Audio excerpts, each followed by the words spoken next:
Welcome everybody to our regular meeting, September 12, 2022, Sueur City Council. At this time, we will call the meeting to order. We'll begin with the present pledge of allegiance. Pledge allegiance to the flag of the United States of America and to the republic for which it stands, one nation, under God, indivisible, with liberty and justice for all.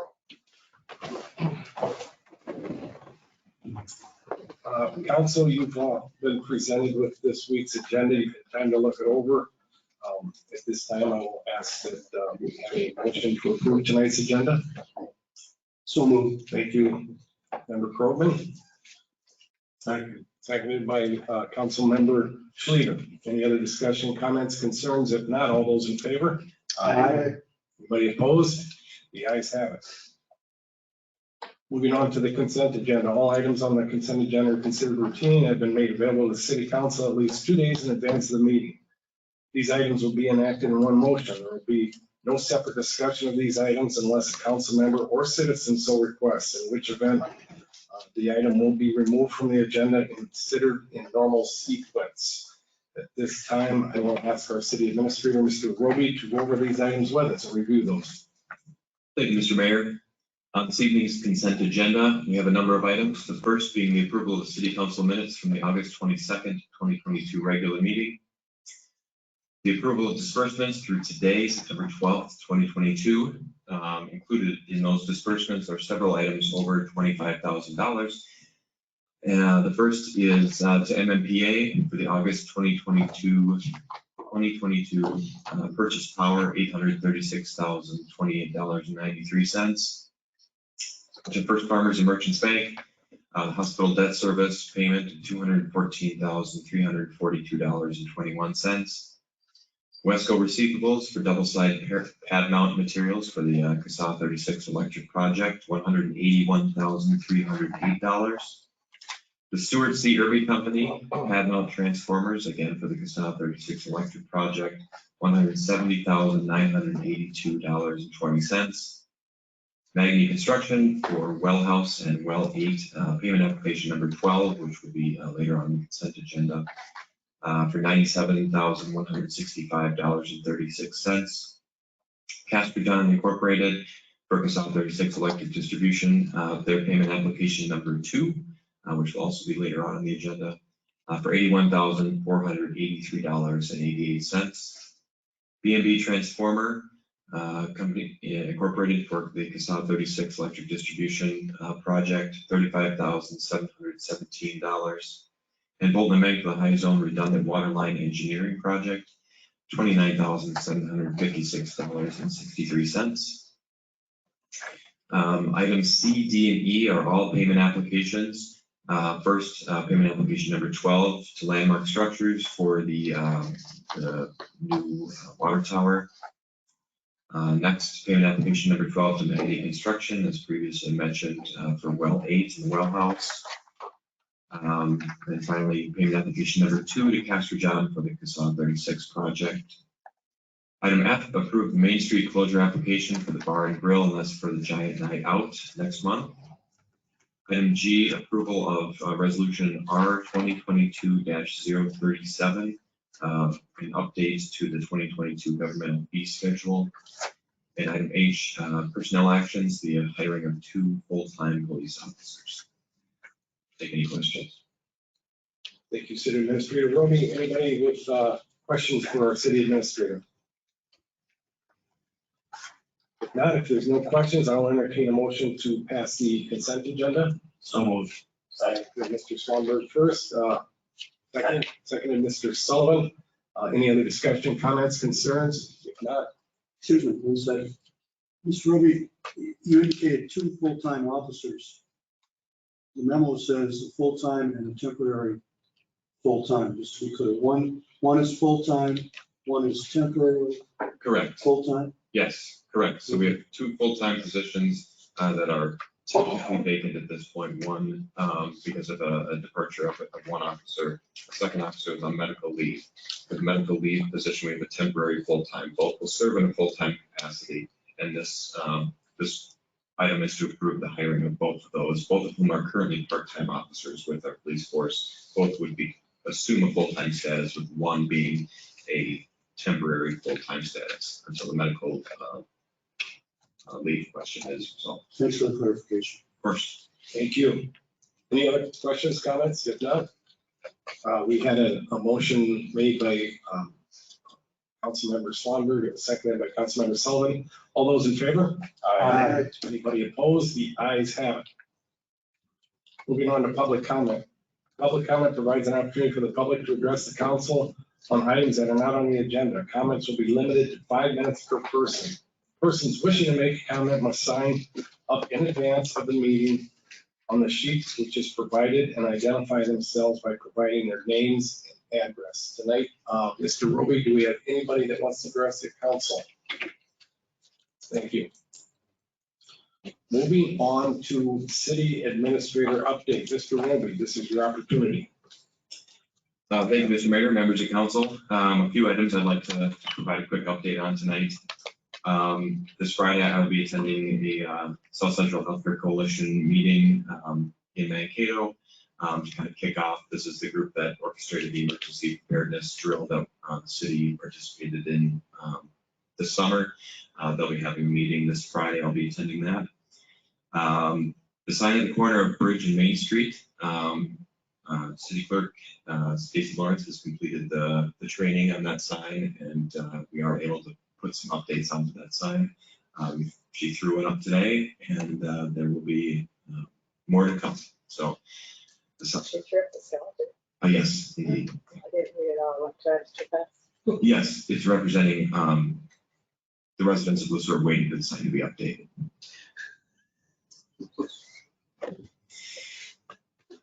Just trying a little city self-deprecation. Planning Commission met last week, which I don't know, I didn't want to steal Councilmember Croghan's item if he was going to provide an update on that, but the Planning Commission did meet last week and had a nice presentation from Northwest Associated Consultant Group. Projects are progressing. Facade 36, we're discussing during the meeting or before the meeting started. They're grading the hill now on Ferry Street and doing some of the concrete work on from the library and City Hall. The weather's been more than helpful in moving that project along. September 28th, it's a Wednesday evening at 6:30 at the bar. In the basement of the bar will be the Sueur County officials meeting. I just want to throw that out now. If anyone's interested in attending, this is a group of Sueur County officials. There are council members, city staff, county staff who attend meetings that happen several times during the year. Typically, cities will take turns at hosting these meetings. The September meeting is the city of Sueur's turn to host, so we'll be hosting it at the bar. Those who are interested in attending this meeting, please let me know. I just want to make sure we notice it appropriately if we're going to have more than 3 members of city council present. But it'll be a pretty straightforward meeting. We'll do a little social hour at 6:30 and then some introductions. And then a representative from MnDOT District 7 will be on hand just to provide some updates to the group on projects that are ongoing in the counties and state level updates that have an impact on county broadly and cities and townships specifically. And then everyone's eager to see the new Main Street. A lot of them haven't been down here since it's been finished, so they're looking forward to just walking Main Street. I would like to formally welcome Tarek and Dimitri, the two officers who are currently part-time officers who, with the consent agenda tonight, will be brought on in a full-time capacity. We're excited to have them. More of their time committed to us. That's a big win for us. And then some city staff will be meeting with representatives from the Christmas in the Valley program next week to start discussions about that. It's never too early to start planning. So we're going to meet hopefully next week and start talking about what their plans are, what has changed from last year, so we can make sure that we're aware of what their plans are, because obviously anything they do affects safety and public services, things like that. So I'll provide an update to council following that meeting. That's all I have for tonight. Thank you. Moving on then to the item 7A, which is the Veterans Memorial Task Force recommendation. This time I will let Mr. Roby introduce our speaker. Looking forward to hearing about this. It sounds like a very admirable project, so. Thank you, Mr. Mayor. Tonight we have a number of representatives from veterans of our armed services are here with us tonight, as well as City Engineer Corey Beanfay, Public Services Director Chair, and Public Works Manager Scott Schrader. Here they've done a lot of work on the Veterans Memorial. It's currently in Legion Park, and tonight Shannon Frost is going to walk us through the work that they've done and the proposal that is in front of council tonight. So should be click it there. Oh, sorry, right at the front. Mayor Kirby and council members, it's my pleasure to be here representing the task force. A little bit of history. Most of you guys know me, but I grew up here, joined the Navy for 20 years, moved back home.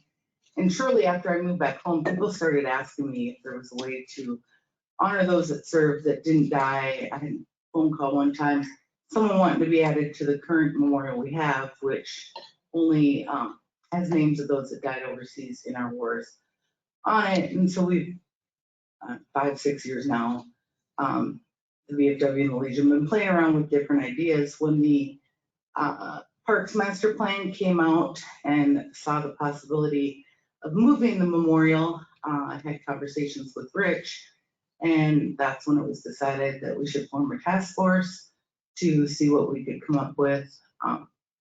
Tried to get representation of the ages, experiences in the Sueur, members of the VFW and the Legion, and some that weren't affiliated. So we have a good roundabout group.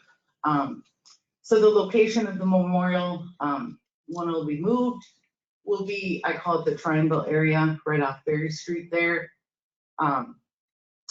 We had 3 original focus points of the task force we wanted to incorporate. So number 1, we wanted to keep the original stone and honor those that was put up in 1989, honor those that had forward-thinking back then before memorials were even really a thing, and build around that, which probably would have been easier to start from scratch.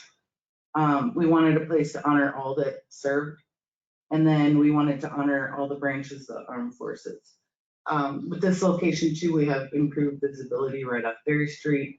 There's one dedicated path to get to the memorial, so it's not like a pass-through afterthought or anything. So that's what we based everything off of. This is what we came up with for a final design. It went from a triangle to a couple horseshoe. Corey was amazing in taking our ideas and tidbits and our likes and dislikes and coming up with this plan. In the center is the original monument. One of the comments we heard about the original monument is, and I have a picture of that further on, people talked about the front side and the back side, where the people that designed it thought of it as one side and the other side. So we have some plans to fix that. I'll talk about in a minute. Right now the plan is for 4 memorial panels in that center, I guess, wide circle. Around it, there's room for expansion. We wanted to think to the future, and not outgrow it as soon as we build it. There's the American flag, the POW flag, and the Minnesota flag in the front. And then along the back is the 6 service flags and some bed of flowers and stuff to kind of break up the concrete. We talked about some memorial benches and stuff that was starting to look cluttered, but there is a limestone bench built in that could be used for people if they wanted to, kind of do something a little bit bigger of a donation for a name. There'll be a panel in the front where we can put some of the bigger donors' names on it that contribute.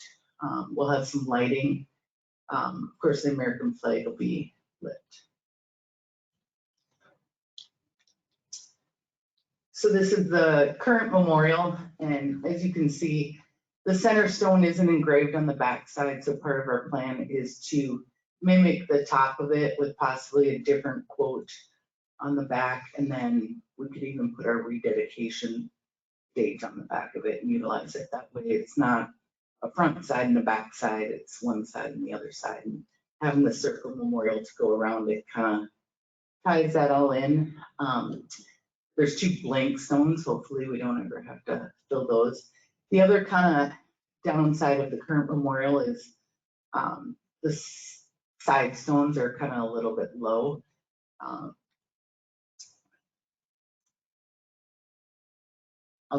We had a solution for that too in another picture. Corey did a cost estimate for it, so right now, without the engraving, we're looking at about $330,000 to build the memorial, which I think is pretty doable.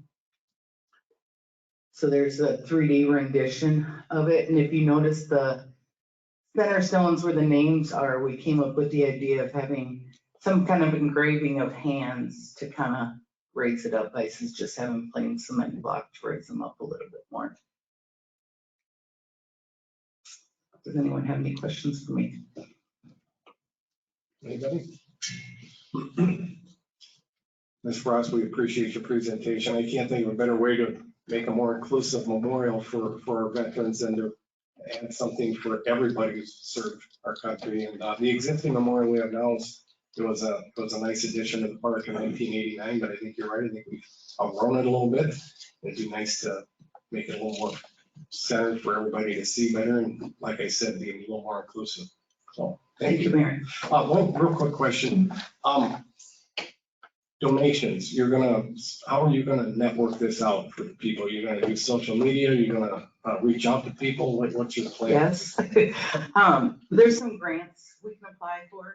I think through the Smith Foundation and some of those local community grants, community foundations, stuff like that. So we want to look into that. Just canvassing businesses, see if we can maybe get some in-kind donations towards the construction costs that maybe will bring it down. The memorial panels themselves, I think we figured out people will buy, spots for their names or their loved ones' names, and those should be able to be paid for fully out of those donations, so that cuts out that cost. And then just maybe some old-fashioned fundraisers. Very good. Anybody else? What kind of timeline are you looking at? If I'm aggressive, probably, I think we said 2 years, because we have to get the fundraising before we can start anything.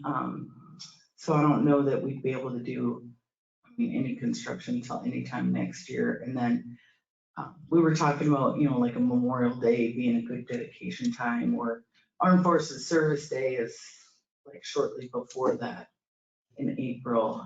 So that might be a good, or we could always do a Veterans Day I guess. So I would hope within the next couple of years if we're aggressive in our fundraising. Plan to start fundraising ASAP? In the next couple of months. We got a couple more decisions we have to make and then come up with, I think, a good plan. So hopefully by the end of the year. Very good. Anybody else? If not, Ms. Frost, thank you for your presentation. It's very good. Thank you. Looking forward to hearing more about this. With that, I will accept any motions to approve the Veterans Memorial Concept Plan as presented by the Veterans Memorial Park Task Force. So second. Mr. Sullivan and also Councilmember Crogan seconded. Any other discussion, comments, concerns? I'd just like to thank all of you guys for your time and effort put into this and moving forward. It's our pleasure. Thank you. Thank you. All those in favor? Anybody opposed? The ayes have it. Moving on to item 7B, request for public hearing, delinquent utility accounts. Mr. Wilby, I want to review this one. Thank you, veterans. Thank you, Mr. Mayor. Item 7B, request for public hearing related to delinquent utility accounts. This is an annual an annual process the city goes through. Ultimately, of course, not all of our utility bills are paid on time. And City Council did enact a utility bill late penalty earlier this year to try to ultimately bring down the number of delinquent utility accounts that are certified by council, which subsequently get assessed to the following year's property taxes. Again, this is a process that the city has completed for the last 6 or 7 years now, where any delinquent accounts that are unpaid by a certain date may be certified to the following year's property taxes. The process for this is city staff at the end of August, early September each year send out letters to anyone with the utility balance greater than $50 by the end of August, at the end of August. So effectively utility service up until July 31st of that year. Those letters are sent out. There's a ask the council to call a public hearing. Public hearing is held to allow any delinquent account holders to come forward and ask for assistance or discuss their concerns. And then ultimately payments, in the letter we spell out that we like payments by that first week of November, so that we can have a final list that then is brought before the council on November 14th, the first meeting in November, to certify that list, which we then turn over to the county. The county will add those balances to the property owner's taxes the following year.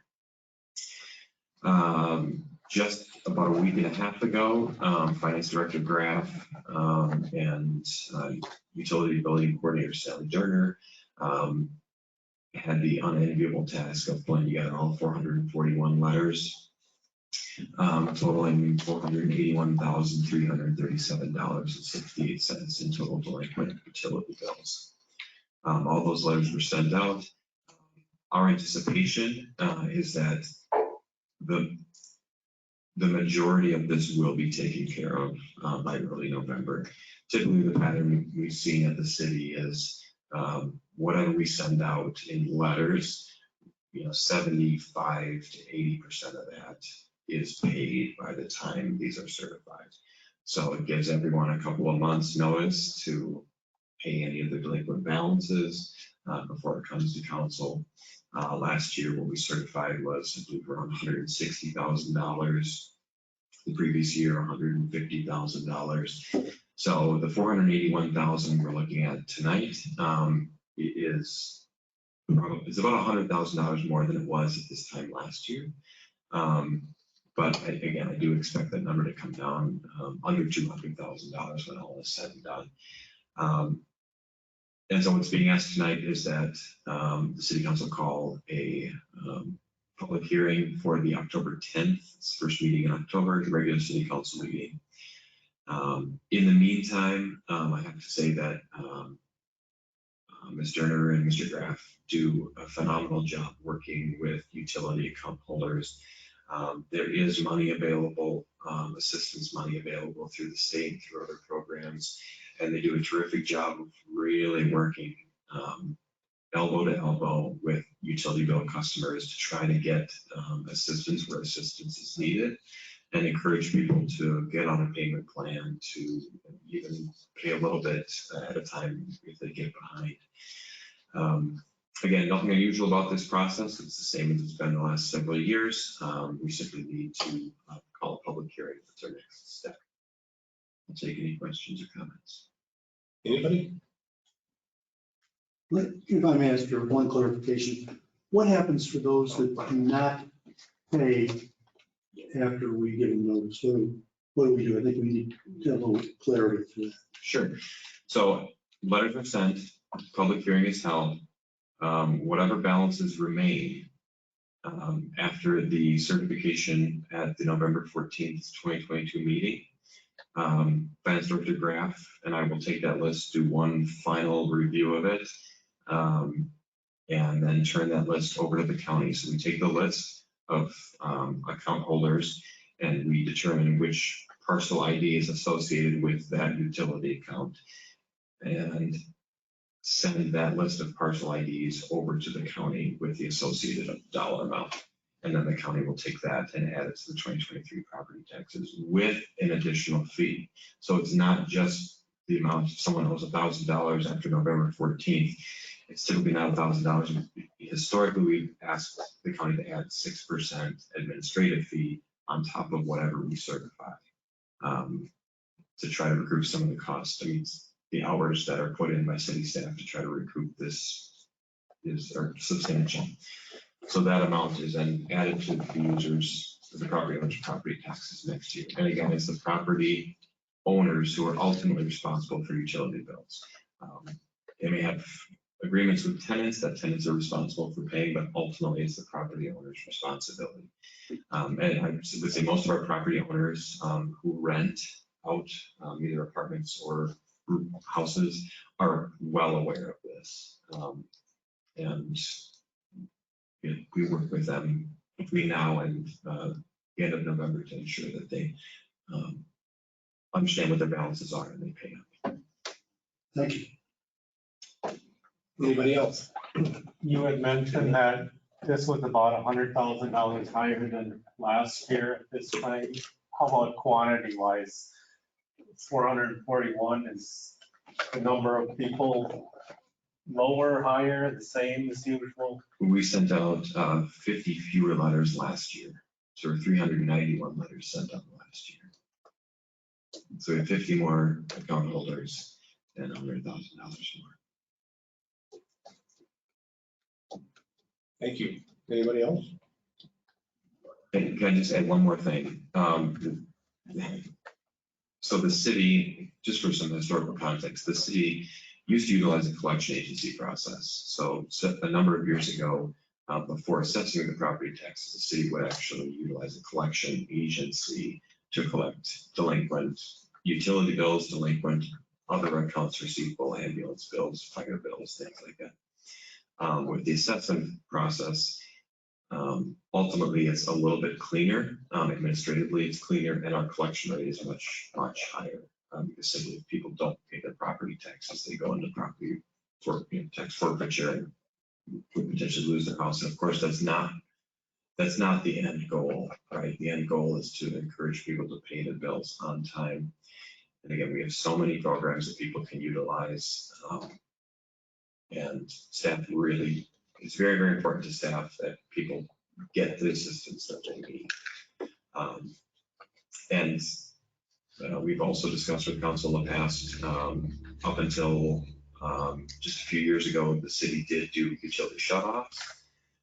People were in arrears with their bills. The city would put notices on the doors and actually shut off either electric or water usage to the house. That's something that legally went away during the pandemic. Is now in certain months out of the year, cities can still do it, right? Not during the winter months, of course. But for 7 months out of the year, cities can do shut-offs. It brings a whole other set of concerns, obviously. But in theory, it would decrease this number substantially. When you're shutting off someone's utility, it generally brings the payments in. But at the time, I believe last year, this was not in council's desire to go back to utility shutoffs. So we, council instead implemented the late fee and then continued with the assessment process. Thank you, Mr. Roby, for that clarity. Anybody else have any other questions? Otherwise, I will entertain a motion to call public hearing related to delinquent utility accounts to be held on the October 10, 2022 regular city council meeting.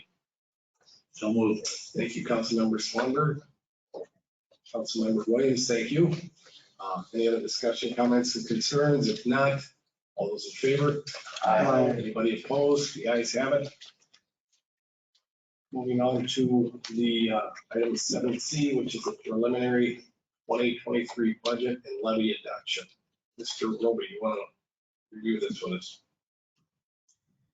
Yes, thank you, Mr. Mayor. Members of council, first I'm going to start by walking through the process, which is, I know, a refresher for a number of council members. But the The method that the city uses in developing its budget and tax levy is consistent across all municipalities within the state of Minnesota. And we follow generally the same process every year, where we set a preliminary levy with a preliminary budget. It's due by the end of September to the county. The county then will use those numbers along with its own preliminary levy, the school district's preliminary levy, any other township levies or watershed district levies, things like that, to generate an estimated property tax bill for 2023, which the county then sends out usually in late October, early November to all property owners in the county. So September 30th is our deadline to submit this preliminary budget. Once we've done that, then we have roughly 2 months to receive feedback from the public, continue to dig deeper into the budget, and also we will start looking at our enterprise fund budgets, so our electric, water, wastewater, stormwater, and refuse budgets, along with the associated utility rates. All of that work then culminates at the beginning of December with a final 2023 levy and budget adoption, which will include not only the general fund budget and general fund levy, but also utility rates for the following year, governmental fee schedule for the following year, and budgets for all of our enterprise funds. So the step we're at tonight is the preliminary levy and general fund budget for 2023. So historically, it's been the responsibility of the City Council's Personnel and Budget Committee to work with city staff to prepare for tonight effectively. So the Personnel and Budget, which consists of 3 members of City Council, meets a number of times with city staff to look at current year budget, where the year is going, where the economy is going, what our city needs are, what our community's needs are, start to shape what the 2023 budget will look like. The Personnel and Budget Committee has conducted 4 public meetings with city staff to review the preliminary budget for 2023 for the general fund. And while we don't do formal recommendations out of the Personnel and Budget Committee, there's a general consensus that we look for from staff standpoint from the Personnel and Budget Committee coming to council, so that Personnel and Budget, the committee members are comfortable sharing their thoughts and feelings and considerations coming out of those weeks with the general council. Again, the final levy adoption for the general fund, along with a public hearing called the Truth in Taxation hearing, will be held at the first meeting in December at our regular city council meeting. This is consistent with past practice. So overall, what we're looking at for the preliminary 2023 levy is a levy of $3,628,986. This constitutes a 16.82% increase from the current year, the 2022 citywide levy. 16.82% increase is roughly $523,000. Included in that is an increase to the EDA levy. So the city is allowed statutorily to levy on behalf of the EDA. And the amount that the EDA is allowed to levy is connected specifically to the estimated market value within the city. So that estimated market value goes up, the amount that we can levy on behalf of the EDA goes up, and that money goes directly to the EDA to support EDA operations. I'll show some numbers in a second here, but overall, we're showing a slight increase to our overall debt service levy.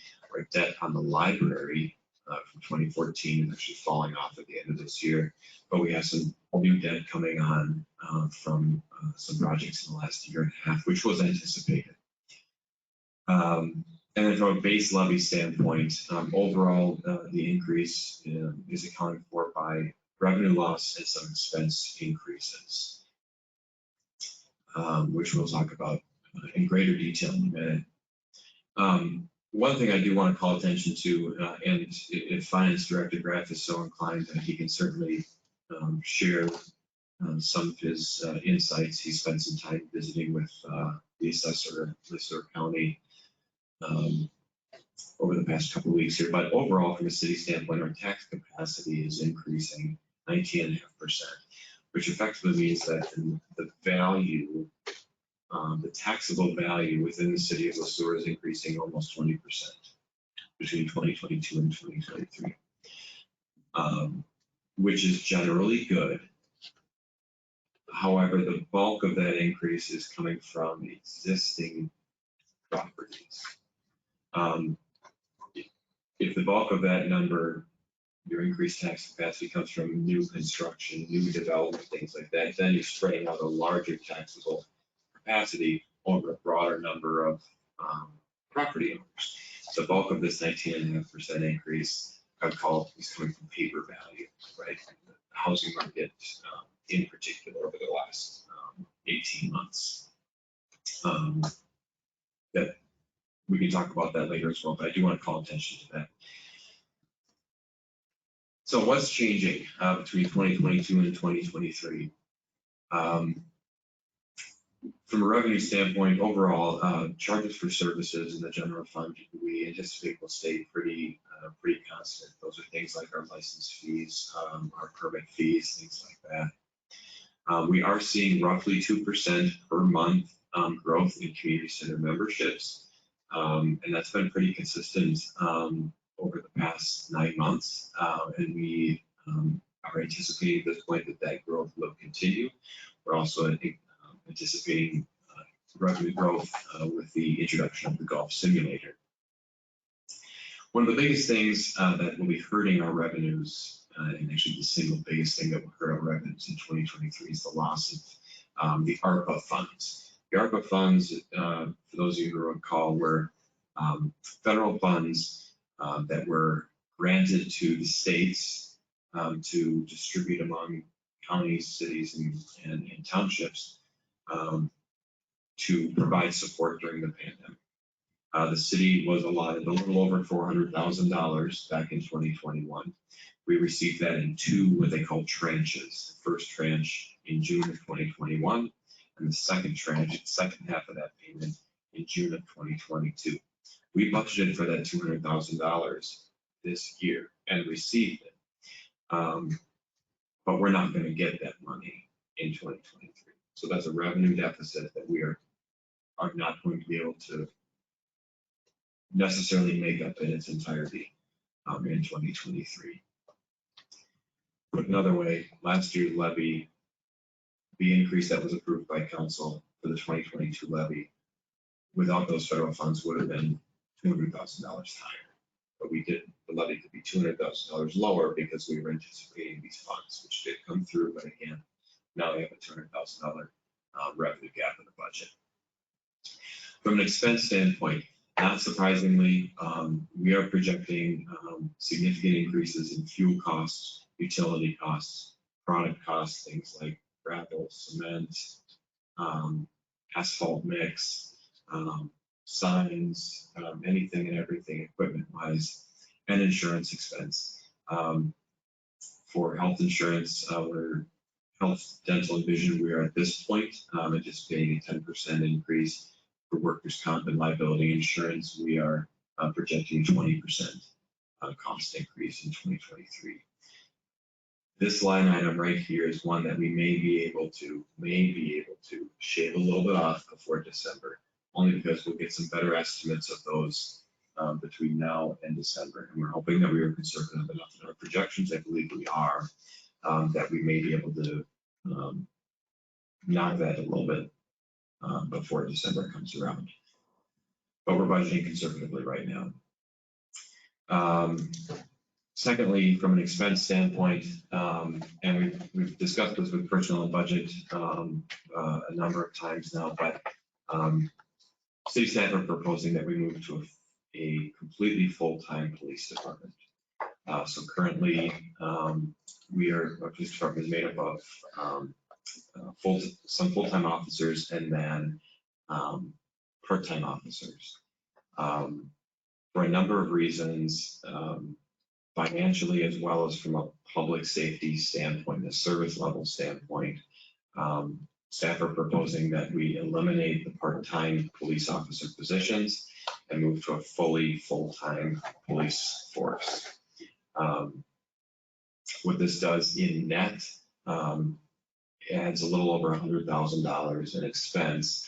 It may be a little bit less than that when you factor in attrition costs, equipment costs. We've worked with in the neighborhood of 25 different part-time officers over the last 3 years. Each of our officers requires 240 hours of training, which means we're paying them to be on the clock with other officers. We're equipping them, and then we are reposting the positions. The police officer market right now is such that any part-time police officer, in theory, has several applications out for full-time positions because every department is looking for full-time officers. So we just can't keep part-time officers around. We have an expense contingency of $75,000. Last year, for this current year's budget, rather, we budgeted $100,000, just given the uncertainty of the economic climate. Hoping that we wouldn't have to use that, but if we needed to, and expenses started to come in higher than anticipated, we could utilize some of that to ensure a balanced budget. So we are proposing decreasing that to $75,000 in 2023. And then the Highway 169 abatement fund, we're proposing maintaining $185,000 contribution to that fund in 2023. $185K is what we're contributing this year. $170,000 was contributed in 2021. We'd like to stay at $185,000 to continue to play catch up with that fund so that by the end of 2026, that fund is fully funded with the city's share of its contributions.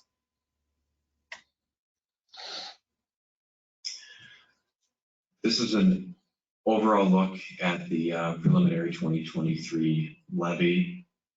The far left-hand column is the 2022 levy, followed by the 23 prelim levy, and then the increase and decreases in some of our debt. So as I mentioned earlier, starting at the bottom, going up, which is backwards, I know, but we're going to do it anyway. Our debt service is only increasing $6,500 because we have some debt falling off, some debt coming on. The EDA increasing roughly 18%. The county will give us an absolute final number of that based on their calculations, but it should be roughly $78,761. And then from a base levy standpoint, that's where we look at funding general operations in the general fund from streets and public safety, the community center itself, the Highway 169 abatement, as I mentioned, and then the capital levy. I do want to get into the capital levy here in a minute. I think it's on the next slide. But there's a lot of numbers on this chart. Overall, from a general fund budget standpoint, we're anticipating increased revenues of 7.59%, and increased expenditures of 7.59%, ultimately to present a balanced budget. And I think this is helpful somewhat for the general public, just to provide a little bit of context for where the budget dollars go. Overall, if we look at the broad buckets into which our expenditures go, this is 2023's graph. It's very, very similar to 2022's, 2021's, 2020's, 2019's.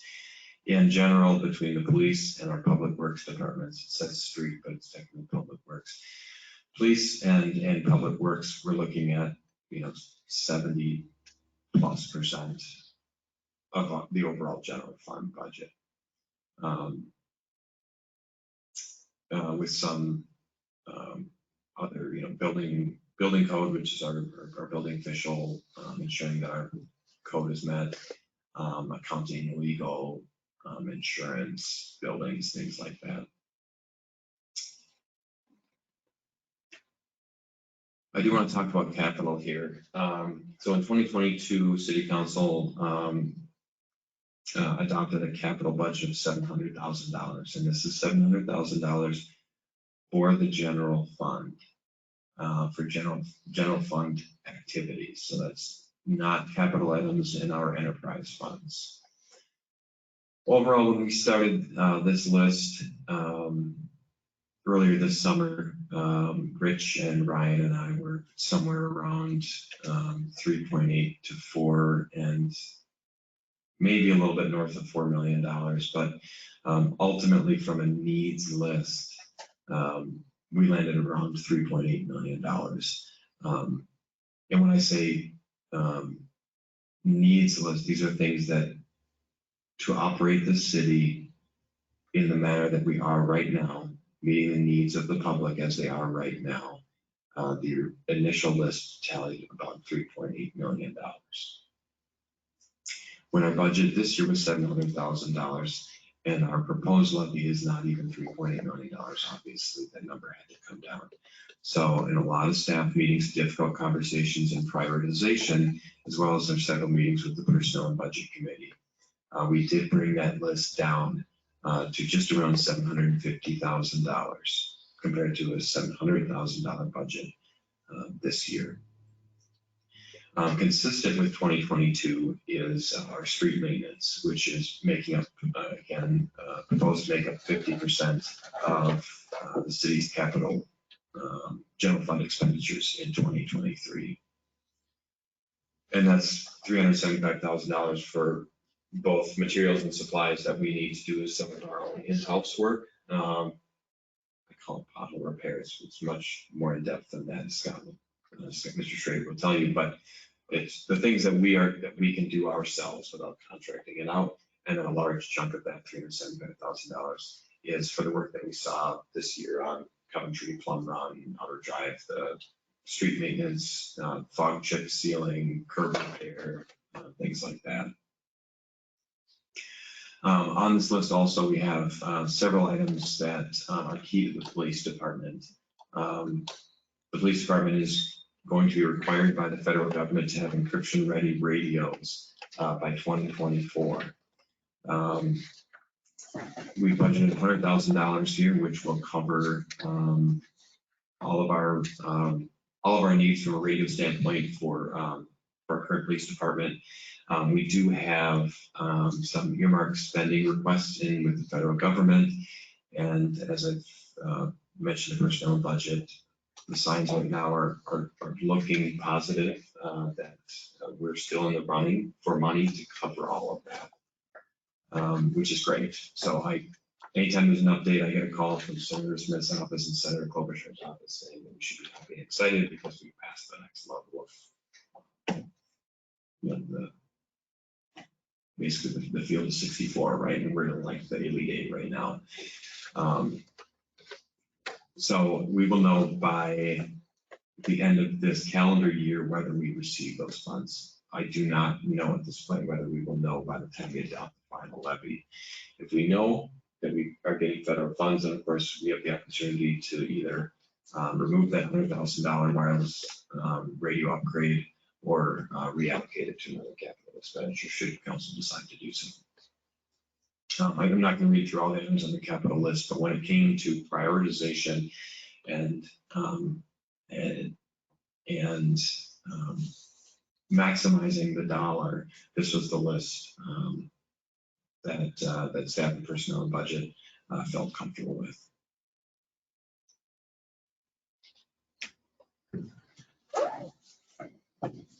That was a lot of talking, and I will entertain questions. Again, at this point, what we're looking for is a motion to adopt the preliminary levy as presented here, which then Mr. Graff would provide to the Sueur County. And then we would take the next couple of months and refine. Thank you, Mr. Roby. I know you and your staff and the personnel and budget have put a lot of time and effort into this. It's been a long process. It's not an easy process. So we want to thank you for that. Now it's being presented to the council for their consideration also. Anybody have any questions at this time for Mr. Roby or any of the staff? I do have a question. Why are we just bringing this through the Personnel and Budget Committee?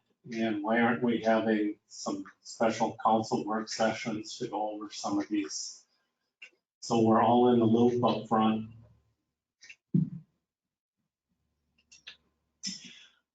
That's a fair question.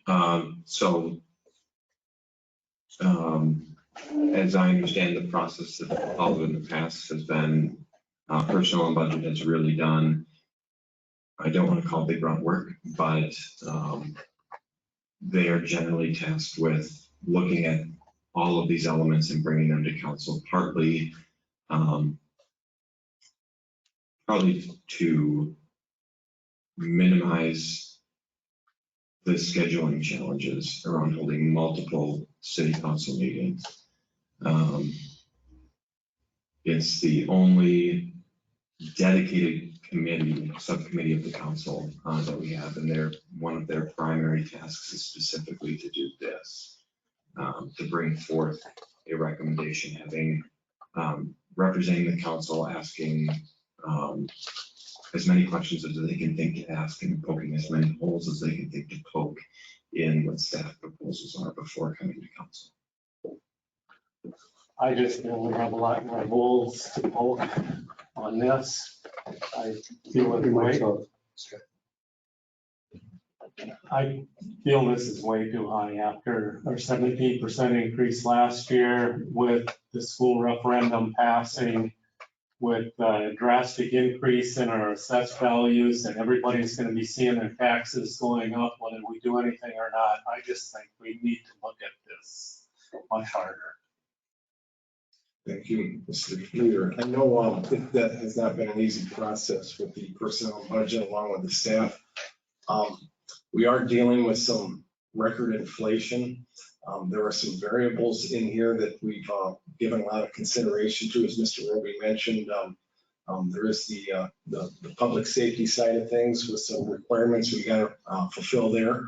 Hopefully we'll be in line for some federal aid. And the other thing is the other lever that we really have to pull is our abatement fund, and that's something we're terribly behind on. And we kind of decided as a group that we allocated $185,000 for that last year. We want to stay on track with that so that once we're done with that, the county will match our funds, and we can move ahead with that. So I'm comfortable with where we're at right now. I want to reiterate, this is a preliminary budget. This is not a final budget. This is where we're at early in the stages here. So anybody else? Councilman Schluter, what would you propose? I just propose we have a work session where we can all sit down and talk about this, because I don't think there's anybody in the community who's going to be comfortable seeing the numbers that come out of this. So I wish we could all just sit down and see if there's something else we could do. This needs to be presented to the county by when, city administrator? September 30th. Okay, so we're at the 12th of September right now. Mr. Mayor, if I may. Yeah, please. Again, we have to keep the word preliminary in all caps in front of us. This is not the final budget. This is a requirement that we have to submit something. It cannot get higher than this. It can get much lower. It seems to me that between now and the time we approve the final levy, there'll be plenty of time to analyze, dig deeper, make cuts in this if we want to. But right now, we don't, some of those pieces in that puzzle, we don't know the answer to. We're waiting to find out, for example, on insurance. Hopefully the police grant will come through for the radios. So there's different pieces. I will say this, and we're maybe jumping a little ahead. A few years back, we had a very extensive study for our streets and our roads and sidewalks. We were never able to meet what that should have been to keep up with what needs to be done. And this budget, half of that is for streets, basically. We can cut that if we want to, but we got to look at the consequence later on. I don't disagree with the councilman. I'll say I agree with Councilmember Schluter that it's going to be very difficult for us to figure out how to do it. But right now, this is just the preliminary. We've got plenty of time to be able to shave this thing down and to get public input. I'll be candid and tell you, the public input will more likely be just, they want it reduced a certain amount. They're not gonna probably be able to take pieces of this puzzle, we'll call it.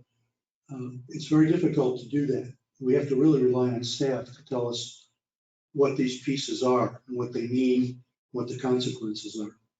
But I'll speak to one, for example. The levy looks like an easy target until you realize, and I don't have the figures in front of me, but we're talking a lot of money that we'd be giving up if we don't continue that. Money that we've already put in, we'd be losing, in effect, the match for.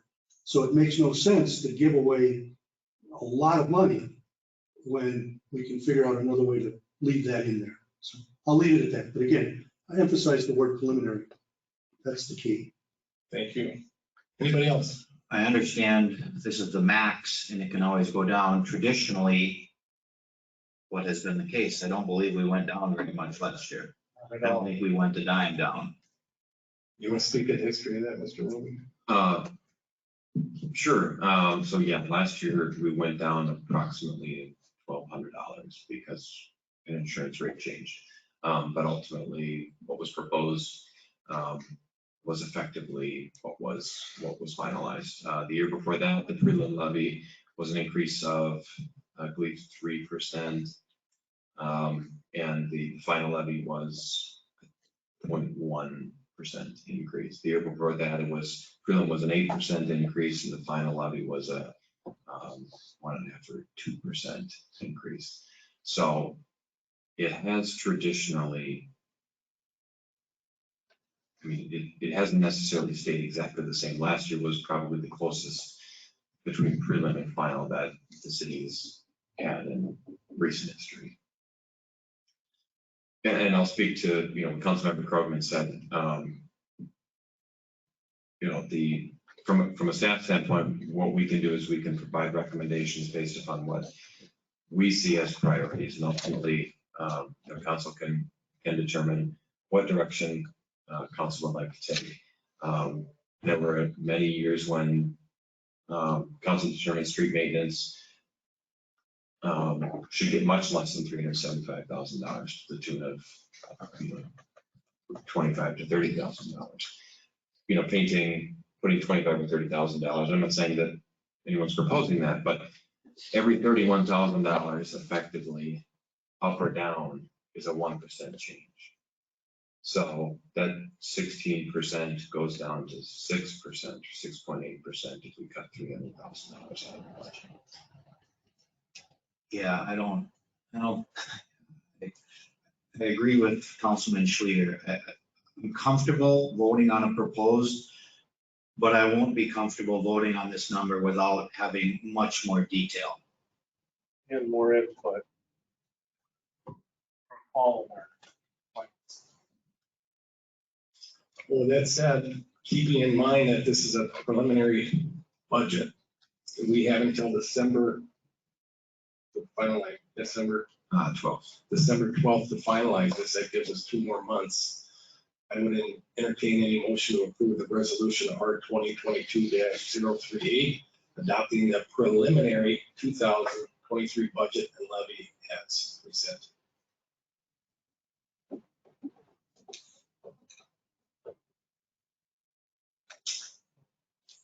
I so move. I'll second. Thank you, Mr. Sullivan. Any other discussion, comments, or concerns? If not, all those in favor? Aye. Anybody opposed? Aye. One opposed, Mr. Schlieder. The ayes have it. Moving on to comments, reports, and items of appreciation. This time, council members, this is your opportunity to share any community events, any committees that you're a part of, any information you want to share. This is your opportunity. So we'll start with Councilmember Hines, as always. I've got nothing tonight. Thank you. Moving on to Councilmember Krogman. I'll make up for Councilmember Huntington not having anything. Sorry, folks. I have 2 items. Let's talk about Planning Commission first. Planning Commission met last week. We did not have a quorum, which has been an occasion in the past. It's happened. We need to look carefully at the Planning Commission. The Planning Commission at their next meeting in October will be looking at proposals for what to do about the quorum issue. One of them is to reduce the size of the planning commission. Another would be to add the non-voting member currently, which is, in my case, it's me, because I'm the council representative liaison. In other words, to make the council member also a voting member, or to make the council member a voting member when there's not enough people to otherwise have a quorum. So it's reducing the number, perhaps looking at whether or not a council member would be a voting member. What will happen is the planning commission will meet and will make a recommendation to this council, because ultimately the council makes the decision about the composition of the planning commission. I'm very disappointed that we're having difficulty finding members for that commission and that we're not meeting quorum, because it's a very, very important commission.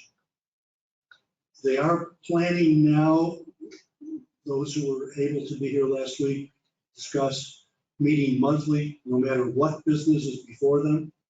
On occasion in the past, they have not met because they didn't have anything that required their action to make a recommendation to this council. But what they're talking about is having a regular schedule monthly, where if they have no other business, they will at least do training or familiarization, for example, with the comprehensive plan. And they will also spend a lot of time looking at the comprehensive plan, analyzing it, making suggestions to improve it, and also planning the future of the city forum. So it's not that it's not being taken seriously, particularly the chair this year has been exceptional in taking it very seriously. So are those of the commission in general. But it's something we need to look at because we need a well-functioning planning commission for the city. I'm looking at my notes on it to make sure that's it. The next thing I'm going to do is indicate to you some information received today from the Minnesota Municipal Power Agency, which is our agency from which we buy our wholesale power. We're one of 12 cities, again, are members of the Minnesota Municipal Power Agency. So this is information from the MMPA regarding energy prices. This was received today. Energy prices have been at near record levels this summer. This includes gasoline, oil, natural gas, and electricity. Electric prices are based on the cost of natural gas. Natural gas prices have been high in recent months because of Russian interruptions of gas supply to Europe and high natural gas use to make electricity. MMPA has a diverse portfolio of power supply resources that help us manage energy price risk. Our renewable energy resources, such as wind and solar, help us mitigate the high cost of electric production from natural gas, as these resources do not have any fuel costs. Walleye Wind Farm, our newest renewable resource, is a 108 megawatt wind farm expected to come online before the end of the year, further increasing MMPA's renewable resources. With the addition of Walleye, more than 40% of MMPA's energy will be from renewable resources. Even in this period of higher electric prices, MMPA's rate to members has remained well below that of our competitive benchmark. We expect electric prices to be somewhat lower in the fall unless natural gas prices rise again. Again, that's a statement about energy prices from MMPA. That's all I have, Mr. Mayor. Thank you, Councilmember Krogman. Moving on to Councilmember Schleer. Just a couple things. I do have an HRA meeting on the 21st, and Administrator Roby had already mentioned the Sueur County officials meeting on the 28th. I would strongly recommend that all the council members attend, if nothing else, just to see the presentation and meet all the other representatives from around the county that are going to be there. Thank you, Councilmember Sullivan. Myself and Councilmember Huntington have a transit meeting tomorrow at 2:30 in St. Peter. The only other thing I have tonight is to thank the Lions Club for well done pancake breakfast this weekend. Sounds like it was a success. and to pass on a thank you to our city staff for all their assistance in getting things set up for them. Thank you. Councilmember Swanberg. Nothing tonight. Thank you. Councilmember Williams. I don't have anything either, he stole my line. It was a noisy event. You walked up to the hangar and the conversations going were really noisy. It's good to hear. Thank you. As far as myself, I have nothing to share tonight. I want to thank again the staff for the Personnel and Budget Committee for all the work they put into the finances and the preliminary budget. Looking forward to seeing you all at the next meeting, which is, September Monday the 26th. 26th. Thank you. With that, I'll entertain a motion. I'm sorry, Mr. Roby, do you have anything else to say? No, you can say that. Okay, you had a chance earlier. Everybody, I'll give you an opportunity to close this meeting out. So with that said, motion to adjourn. So moved. Thank you. So moved.